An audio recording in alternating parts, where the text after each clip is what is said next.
السلام عليكم ورحمة الله وبركاته أصدقائي الأعزاء. طبعا اليوم معنا سيارة الجيب هذه مرت على 7 ورش، الله المستعان، وكل واحد أفتى من راسه. ويا فرحة المهندسين لما تجي السيارة مطفية.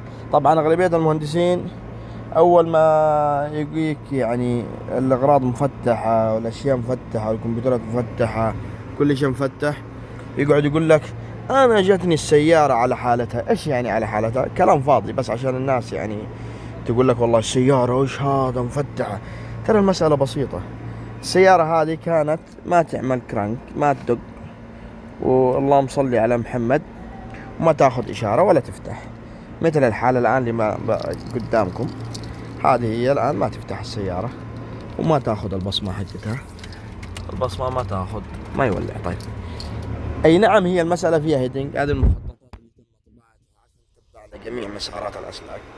مسألة بسيطة، هي فصل في السلك. يعني في من اللي غير البصمة، في من اللي غير البي سي ام، في من اللي غير الكونتاكترات، في من اللي غير الوايرنج وما وصلوا له.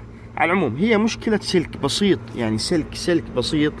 يوم عوضناه، لاحظ الآن أنا قاعد أركبها، عوضته فلاقي السيارة أنها اشتغلت، فتحت وقفلت، السنتر لوك فتح قفل، يعني من أجمل ما يكون.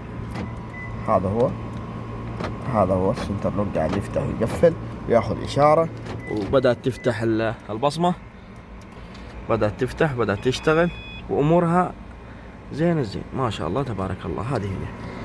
فما في داعي نحن نهول المسائل يا أخواني الأعزاء، ترى المسائل بسيطة. أي نعم في بعض العملاء ما يقدر المسألة، يعني لما توصل للحل تقول له والله هي مسألة السلك ما يقدر، يقول لك يعني مسألة بسيطة. أي نعم هي مسألة بسيطة لكن أخذت وقت. يعني مثل العميل هذا اضطريت ان انا اجيب السيارة عندي، هي والسيارة الاكورد هذيك تحت المنزل، بحيث انها اصينها هنا. ليه؟ لانه هذه الاشياء يبغى لها وقت، ما يبغى لها عجلة، ما يبغى لها سرعة، ما يبغى لها انك تستعجل في الامر. ويا فرحة المهندسين لما تجي السيارة واقفة، ممكن انت يا العميل ما تدري ويخرب عليك يعني كمبيوتر ثلاثة، السيارة واقفة ويقعد يجرب يحرق. مثل هذه سببت في حريق، يعني جاهم احد الله يصلحهم مغرمقين المفاتيح وتسبب في حريقها في الافياش زي ما احنا شايفين. طيب القطعة هذه